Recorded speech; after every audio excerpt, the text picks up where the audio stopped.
بینەرانی ئازیزی کورسات نیوز سلااوان لێبێت ئێمە لە دووەمین خولی کۆڕبەندی نێودەوڵەتی ئابووری دێڵفین لە سلێمانی کە بۆ دووەم ساڵی لەسەریەکە ئەم کۆڕبەندە گرنگە جیهانیە لە سلێمانی بەڕێوە دەچێت. ئەمڕۆ سەرکردەی بەشێک لە وڵاتانی جیهان و بەشێک لە سەرکردەکانی هەرێمی کوردستان و عێراق لێرە ئامادەییان هەبوو تەوەری گرنگ تاوتوێکرا لە نێو تەورانی کە تاوتوێکرا پرسە گرنگەکانی ئابووری ئاسایشی وزە، پرسەکانی پەیوەست بە ناوخۆی هەرێمی کوردستان، پرسەکانی پەیوەست بە هەرێمی کوردستان و عێراق و جیهانیش لێرە تەوەرێکی گرنگی یاخود بەشێکی گرنگی تەوەرەکانی گفتوگۆ بوون. ئێمە وەکو دەستگای میدیایی کورسات لە ڕووماڵکردنی ئەم ئیڤنتە گرنگە بەردەوامین. من ئێستا میوانێکم لەگەڵدایە بە ڕێزەوە بەڕێز دکتۆر دارا ڕەشید وەزیری پلاندانانی هەرێمی کوردستان کە دەمەوێت تیش خەمە سەر ئەو تەگرنگانی کە لە پانێڵەکەیدا پێشکەشی کرد لەگەڵەوەدا هەندێک گفتوگۆی پەیوەست بە ئەم ئیڤنتە گەورە و هەروەها پەیوەست بە کاروبارەکانی بەڕێزیان بکەیت. دکتۆر زۆر سپاس بۆم دەرفەتە. لەو بەڕێست و لە کورساتیش زۆر سپاس. دەستپێکی پرسیارەکەم بە خودی ئیڤنتەکە بێ ئەم کۆڕبەندە ئابووریە گرنگە نێودەوڵەتیە کە دوو ساڵە لەسەرێک لە سلێمانی دەکرێت چۆنی هەڵەسەنگێنن چۆنی ئەبینن؟ زۆر سپاس بە پرسیارەکەت لەوەی بخۆم ئەندامی ئەو وەفدەی بووم کە لە کاقوبات سەردانی دێڵفیمان کرد لە یۆنان. تەوان کارێکی ئاسان نەبوو کۆڕبەندێکی ئابووری جیهانی لە وڵاتێکی ئەوروپی گەورە ینی وەکو یۆنان کۆڕبەندێکی وها جیهانی ئەنجام بدرێ بتوانی بیگوازیەوە لە دێڵفیەوە بهینە سلێمانی. ئەوە حەزەکەم لێرەوە بەڕاستی فکرەی کاقوباتی بوو دەستخۆشی لێ دەکەم و تەوان لە بۆ هەرێمی کوردستان لە بۆ سلێمانی زۆر مهمە. ینی کە دەرەی دێڵفی ئیکۆنمیک فۆرم ینی کۆڕبەندی ئابووری دێڵفی لە هەموو جیهان دەناسرێ کە ئێستا سلێمانیش بووە بەشێک لەوەی ینی هەرچەندە هەرێمی کوردستان ناسراوە سلێمانی بەڵام کە بێتە ناو کۆڕبەندێکی ئابووری ناوەندێکی گرنگی کۆڕبەندێکی لەو جۆرە. کۆڕبەندی ئابووری جیهانی لە شوێنێک ناکرێ ئەگەر شوێنەکە ئارام نەبی، شوێنەکە ئابووریەکی بەهێزی نەبی، شوێنەکە داهاتوێکی باشی نەبیت. دروست. گواستنەوەی ینی لەوانەیە زۆر وڵاتیکە کە زۆر دەمێکە وڵاتن و پێشکەوتون اقتصادیان لە کوردستانیش باشترە حەزیان بکرد بە کۆڕبەندێکی ئابووری وا لە وڵاتە بیتن. وە ئەنجامدانی کۆڕبەندەکە هینانی کۆڕبەندی ئابووری لە دێڵفی تەوان دێڵفی شارێکی گسکەیە لە یۆنان بهینە سلێمانی هەلو خۆی لە خۆیدا کارێکی زۆر گەورەیە و جێگای دەستخۆشیە و هەموو هەرێمی کوردستان و خەڵک سلێمانیش بە تایبەتی دەوێت شانازی بە و کۆڕبەندە و بەکارە بکەن و دەستخۆشی لەو کاقوباد و ئەو برادرانە بکەن ئەو تیمە بکەن و ئەوانەی یۆنانیش کە تیمی بەڕێوەبردننی دێڵفی نێودەوڵەتی دەکەن کە ئێستاعدادیان پیشاندا بێنە هەرێمی کوردستان. ئەگەر مقارنەی ئەو ساڵ بکەی لەگە پار وەکو یەکەمین دەستپێک سەرکەوتنێکی زۆر باشی بەدەستێنە توانیمان لە ماوەیەکی کەم چکە دێڵفی لە مانجی 4 دەکرا ئەوەی کە مانجی 6 بوو لە سلێمانی کرا ماوەکەشی کەم بوو لە ماوەیەکی کەم توانرا ئامادەکاری زۆر باش بکرێتن وە بوو زۆربەی سەرۆک وڵاتانی جیهان سەرۆک وەزیرانی پێشتوور وەزیرەکان خەڵکی سیاسی گەورەی دەوروبەرمان جیهانی ئامادە بوو. لاستی عێراق وەرەمی کوردستانیش کردەی باش ئامادە بەڵێ ئیلا پار ئەوەی ئەو ساڵ کە تەمەشا بکەین هەم ئامادەبووەکان بخۆشتان دەزان ئاسان نییە ناوچەکەیمە ئەوڕۆ ناوچەکی گەرم بوو چەند هەفتێک پێشتە لە ناو گەرمە و جەرگەی شەڕ بوو بتوانی کۆڕبەندە ئابووریەکەی دیسان لە سلێمانی دووبارەکەوە لە بۆ ساڵی دووەم و ئەو میوانانە هەموو بێن ینی یۆنانیەکان لێرە بوون تورکەکانیش لێرە بوون لە کاتێکدا لە مانگی 4 ئەم ساڵی جارێکی تر لە دێڵفی بەڕێکرا کە دەرەی دێڵفی یۆنان دوور بووە لەو شەڕی کە هەبوو لە ناوچەکە سلێمانی و هەرێمی کوردستان و عێراق ناوجەرگەی شەڕەکە بوو. ئەمە پرسیارێکی منە کە ئێمە لە ناوجەرگەی ناوچەیەکی هێڵێکی گەرمین ئەو جەنگەی کە دەستی پێکرۆ جەنگی ئێران لەم کات و ساتەیە لە سلێمانی دەبێتە ناوەندێکی گرنگ بۆ گفتوگۆکردن لەسەر ئاسایشی وزە واروها ئەو گرفتانەی ڕوبەڕووی ئابووریە بنەوە لە داتووە جێباخیشی گەورە نییە؟ بەتاکید ئەمەکەوەی باسم کرد ئاسان نەبوو کە ئەو کۆڕبەندە جیهانی نێودەوڵەتیە بێن لە هەرێمی کوردستان و لە هەرێمی کوردستانیش بە تایبەتی سلێمانی تەوان سلێمانی وەکو شارێکی هەرێمی کوردستان بەگشتی و سلێمانی بە تایبەتی شایستەی وەیە کە ئەو کۆربەندە و باشتریشی لەوە بێتن و ئەنجامدانی کۆربەندەکە لێرە تەوانە من کە باسمان کرد سەرۆک کۆماری عێراق لێرە بوو وەزیرەکانی حکومەتی اتحادی لێرە بوون لە بەڕێز داود ئۆغڵۆ لێرە بوو کە سەرۆک وەزیرانی تورکیا بووە لە ساڵانی پێشتر و ئێستاش پیاوەکی سیاسی نییە و دەوڵەتیە و لە تورکیاوەیە و قسەکانی وی و سەرۆک وەزیرانی پێشتری بولغاریا و چەند وڵاتەچکە کە لێرە بوون سەفیرەکان و قۆنسوڵەکان و خەڵکی سیاسی نێودەوڵەتی هەموو ئەوانە ئامادە بوونیوانە کە پار بەڕێز داود ئۆغڵۆ کە هاتە سلێمانی لەوانەیە بەلای زۆر خەڵک سیر بوو بەڕێز داود ئۆغڵۆ بتانی بێتە سلێمانی چونکە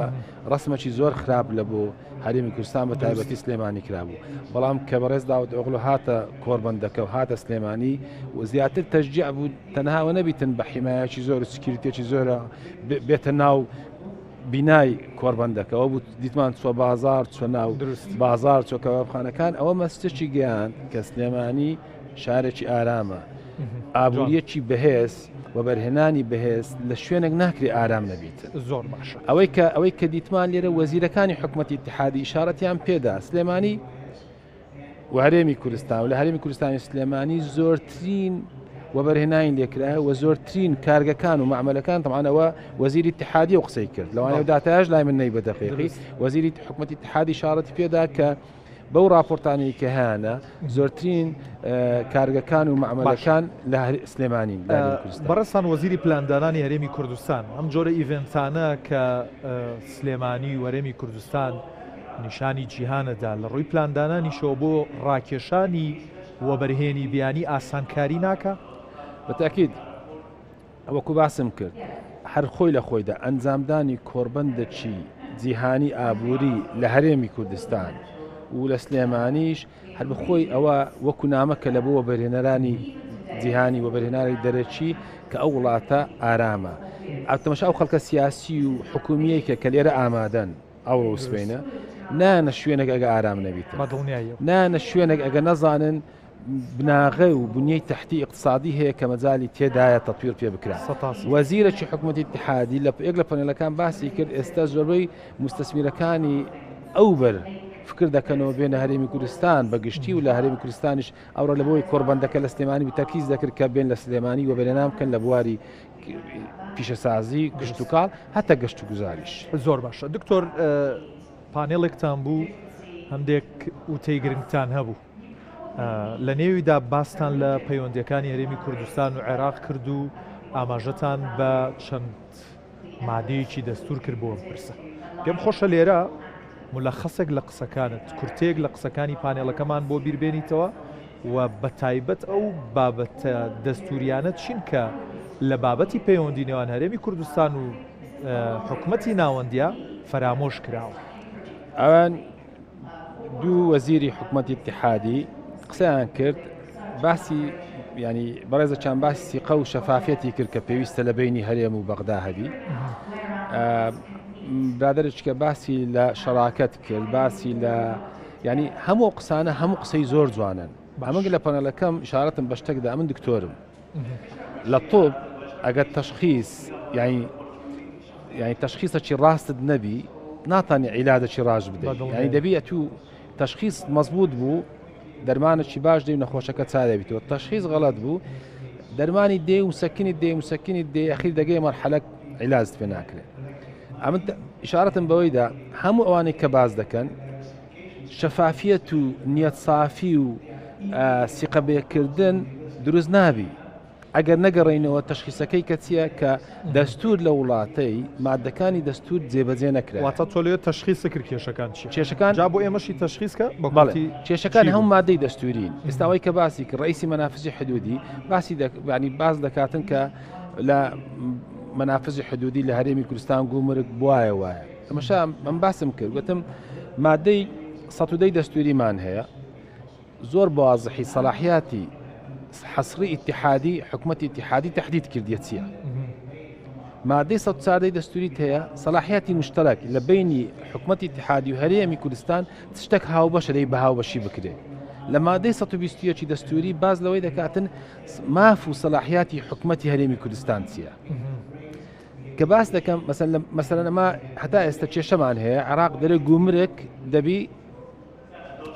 اتحادی بی وانە لە مادەی 100 دەستوری دەی ڕسمی سیاسەتی گومرک اتحادیە بەس ئیدارەدانی گومرک دەی مشتەرەک بی دەبی بینی هەرێم و بینی حکومەتی اتحادی بیتن ئەوەیە کە نقطەی کە دەستور جێبەجێ ناکرێت کە باسی ڕسمی سیاسەتی مالی نەقدی ڕاستە حکومەتی اتحادی دەیکا بەس لە مادەی 120 دەستور لە مافەکان و سەڵاتەکان دەرێ حکومەتی اتحادی مولزەمە بە ئیلزام حسەی عادل لە داهاتی اتحادی بداتە هەرێم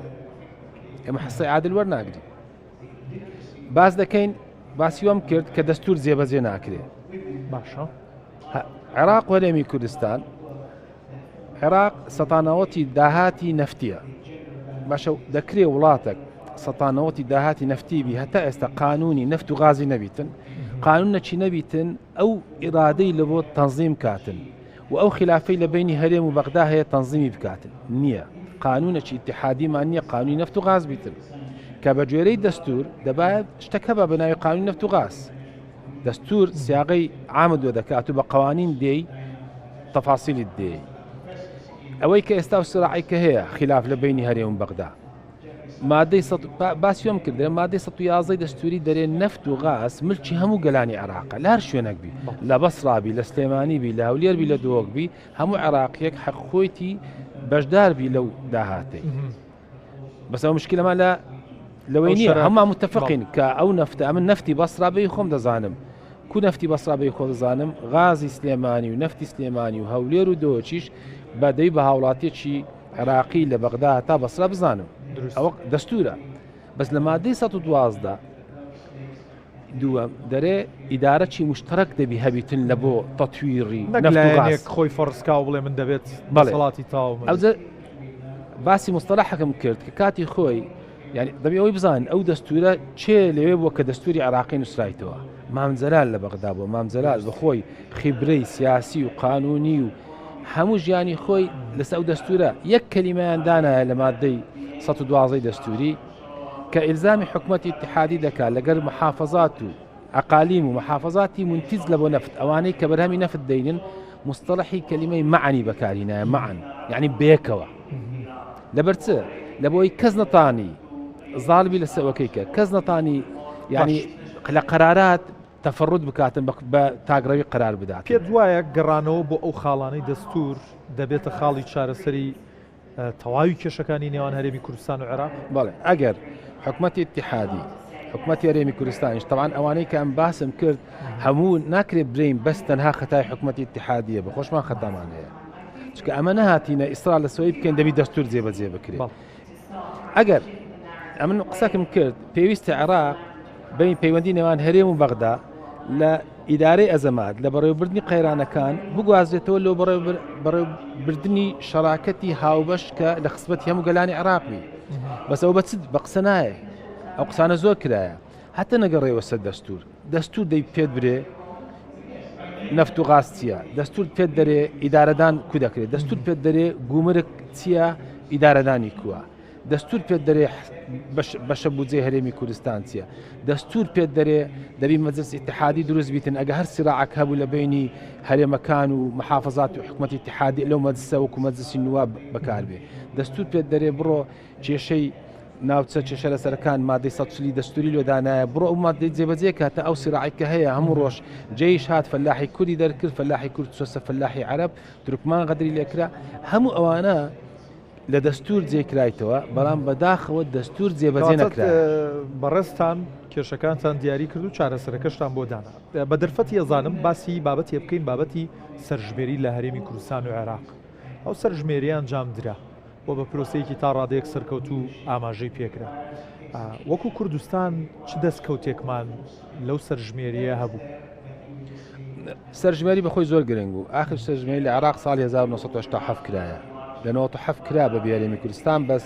لە زانستی سەرژمێری و ئیحسا بە حساب ناکرێت کە سەرتاسەری عێراق نەبووە زۆر گرنگە هیچ وڵاتێک ناتانی بەرنامە و پلاندانان و لۆدا بنەی گەشە پێدانی لۆدا بنی ئەگەر داتای دقیق نەبی ئەمە داتامان نەبوو پێشتر سەرژمێری داتایش تەواوی لۆ دروستکردین لە گچکەترین شت هەتا گەورەترین شت ئەوەی لە بۆ هەرێمی کوردستان ئەوەیە عێراق بەگشتیش داتا وردەکانمان بەدەست کرد بەس لەوەی زۆر گرنگتر کاتی خۆی کە بەشە بودجەی هەرێمی کوردستان دانرا وەختی کە مام جەلال لە بەغدا بووە تا نەخۆشکەتی مام جەلال بەشە بودجەی هەرێمی کوردستان 170 بوو بە بڕیارش سیاسی هاتن کردیانە 12.67 ئەمە دەمانگوت 12.67 نییە ئەوان دایانگوت 7 نییە بەخۆ لەگە وەزیری تەختیت کاکە کە سەرژمێری دەکەین ڕێژەی ژمارەی دانیشتوان دەرچوو بەشە بودجەی کوردستان دەردەچی نوێنەرایەتی هەرێمی کوردستان لە پەرلەمان لە حکوومەتی اتحادی لە نێردە دیبلۆماسیەکان هەموو سەرژمێری تەواو بوو هەرێمی کوردستان هەولێر و سلێمانی دووهۆک 14.1 بوو جگە لەن هەندێک ناوچەی هاوبەشەیە باسی ناوچە چێشتە لە سەرەکان ناکەم هەندێک ناوچەی هاوبەشەیە مەسەرەن شێخان لە مرکزی دووەکە ئیداریەن هەموو خزمەتگوزاریەکان سەر بە حکوومەتی هەرێمە بەڵام سەرژمێریەکەی لەسەر مووسڵ حساب کرایە ئەوانەشی لێ دەربینی کە نزیکەی 500 تا 600 هزار دانیشتوو دەبیتن هەرێمی کوردستان بەبێ وانەش 14.1 مەفروض ئێستا حکوومەتی 12.67ەکە غەدرێک بۆ لە هەرێمی کوردستان طبعا 14 مەفروض ئێستا حکوومەتی اتحادی چ لە موازنە چ لە موچە چ لە میلاکات چ لە پەرەپێدانی پارێزگاکان چ لە ئیسماری وەزارەتەکان بە 14.1 تعامل لەگە هەرێمی کوردستان بکە نەک 12.6 واتە ئەمە بۆ بودجەی داهاتوو ئەبێتە هەنگاوێکی باش بۆ پێی کەوت لە لیژنەیە بۆ بە کورتی پێم بڵێ لیژنەی ئەوە کە لەگەڵ کاقوبادا بوون بۆ هێنانی دێڵفی بۆ ساڵانی داهاتوو دێڵفی بەردەوام دەبێت لە سلێمانی دێڵفی بەردەوام دەبیتن و خۆشحاڵی سەرۆکی ئەو دەستگای دێڵفی چەند خۆشحاڵە کە دێڵفی لە سلێمانی هەیە ینی بەردەوام دەبیتن و پێم وایە ئەو ساڵ مقارنەیەکەین لەگەڵ ساڵ هەرچەندە ساڵ یەکەم دەستکەوتێکی زۆر گەورە بوو هیچ شتێک مقارنەی پێ ناکرێت چونکە هەربوونی ئەو قۆرباندە هەنگاوی یەکەم نقطەی مهم بوو ئەوە